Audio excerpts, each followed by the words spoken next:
Nature and wildlife did not go unharmed during World War I. Entire species that once habituated peaceful regions had to migrate in a collective effort to survive the onslaught of man. During the harsh winter season at the Eastern Front in 1917, Russian and German soldiers were witnesses to a species' commitment to defending its territory from the human invaders. It was man's ancient domestic friend, the wolf. As the combat reached a trench stalemate, vicious packs of starving wolves began to pick off rear squads that ventured into the forests of Eastern Europe. Casualties began to mount up, to the point that Russians and Germans had to make a truce to hunt down the canines. Once they got rid of them, they got back to the usual business, killing each other.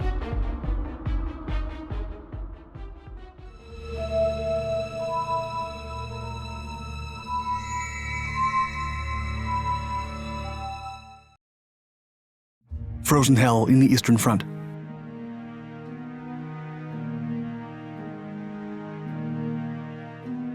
World War I was a conflict that changed human history forever. Over 50 million men were mobilized for combat. Civilian and military casualties surpassed 20 million. More than 55 million people were injured. The level of carnage affected soldiers forever. Shell shock, the precursor of what is now called PTSD, or post-traumatic stress disorder, went rampant among the fighting men. Entire cities were destroyed and heavily damaged. Beautiful countrysides and landscapes were devastated by 4 years of gruesome combat. Gas attacks, machine gun fire, and intense artillery barrages that ravaged the battlefield for days and left craters the size of small ponds took their toll in the environment. Forest fires, thousands of kilometers of dug trenches and tunnels in which soldiers lived, bled, and died, altered the topography of Europe as it had never happened before. But the war did not just affect humans, it dramatically changed ecosystems and wildlife. Thousands of animals had to flee no man's land to avoid the hecatomb. Predators and prey alike were abruptly disturbed in the hunting grounds in their fight for survival. One such species was the wolf that roamed the snowy lands of Eastern Europe and Russia. This intelligent and territorial animal was forced to defend its land from the invading human armies of Russia and Germany. These vicious wolf attacks would give foot to one of the most unique stories of World War I. The wolves strike back.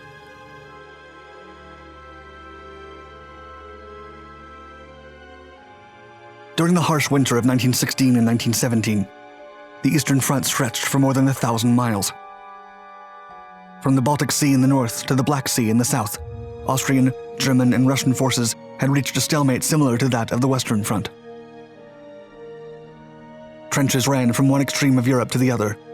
No man's land and sporadic offensives had returned once again, and soldiers often wondered if the war would last forever. Sub-zero temperatures and unstoppable snowfall wreaked havoc on the supply lines. Soldiers in the rear began to die from the mortal temperatures, while others starved to death. But the death toll rapidly increased.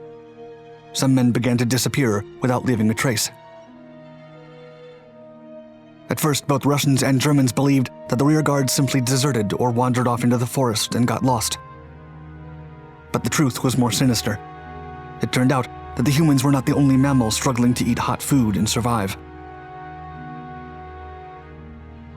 Wolves from the Vilnius-Minsk region found it extremely difficult to find prey, and they were hungry.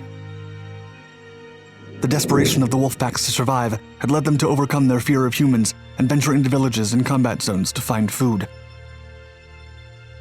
At first, the shy and silent wolves commenced eating sheep and goats from local farmers. But once they got rid of the livestock to feed their cubs, they grew bolder and went after the people. A brief report from the El Paso Herald said at the time, quote, "As the beasts are very hungry, they penetrate the villages and kill calves, sheep, goats, and other livestock. In 2 cases, children have been attacked by them." Then they came for the soldiers, Russians and Germans alike. But the canines were not foolish. The packs gathered and figured out a cunning strategy to hunt down the apex predator in the region. First, the wolf packs went after the men wounded in battle. Those who were crippled and could not move during the night were quickly silenced in the middle of the night. Then, The canines went after the rear guards who dared to venture into the woods without proper support. They were viciously attacked by the cunning packs of starving wolves. The men were never seen again. The situation quickly escalated, and the soldiers realized that they had to get rid of the wolves. A New York Times article from 1917 said, quote, "Poison, rifle fire, hand grenades, and even machine guns were successfully tried in attempts to eradicate the nuisance, but all to no avail. The wolves, nowhere to be found quite so large and powerful as in Russia, were desperate in their hunger and regardless of danger. Fresh packs would appear in place of those that were killed by the Russian and German troops. As the wolves gathered and noticed their high rate of success, they grew bolder and territorial. The night attacks turned into a daylight frenzy, where the wolves desperately attacked freshly wounded men in the middle of the firefights. Besides rifle fire, machine gun bursts, gas, artillery shells, and pneumonia, soldiers began to fear the wolves. Their howls did not let them sleep at night. Something had to be done at once. During one battle, a pack of wolves ventured into the battlefield and began to eat the wounded. German and Russian scouts immediately stopped the firefight and joined forces to eradicate the wolves. An Oklahoma City Times note from February 1917 said, quote, "Parties of Russian and German scouts met recently and were hotly engaged in a skirmish when a large pack of wolves dashed onto the scene and attacked the wounded. Hostilities were at once suspended, and Germans and Russians instinctively attacked the pack, killing about 50 wolves. As a last resort to eradicate the wolf plague, commanders from each side entered negotiations for a truce and joined forces to get rid of the wolf menace. Like the 1914 Christmas truce, the alliance met its goal and momentarily bonded the fighting men." The New York Times article described the outcome, quote, "For a short time, there was peace, and in no haphazard fashion was the task of vanquishing the mutual foe undertaken. The wolves were gradually rounded up, and eventually several hundred of them were killed. The others fled in all directions, making their escape from carnage the like of which they had never encountered. The German-Russian alliance managed to kill over 100 wolves, effectively driving off the remaining packs from the region."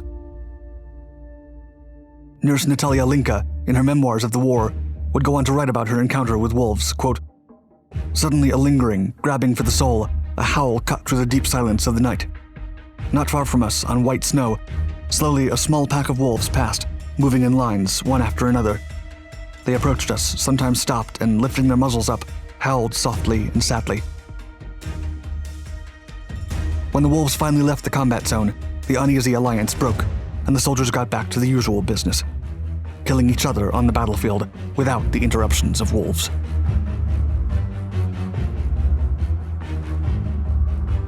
Like, comment, and subscribe to the Dark channels to watch more historical content about United States history, 20th century conflicts, and the paranormal. Tell us in the comments down below what you think about this unique truce made between German and Russian soldiers. Was it more dramatic than the 1914 Christmas truce?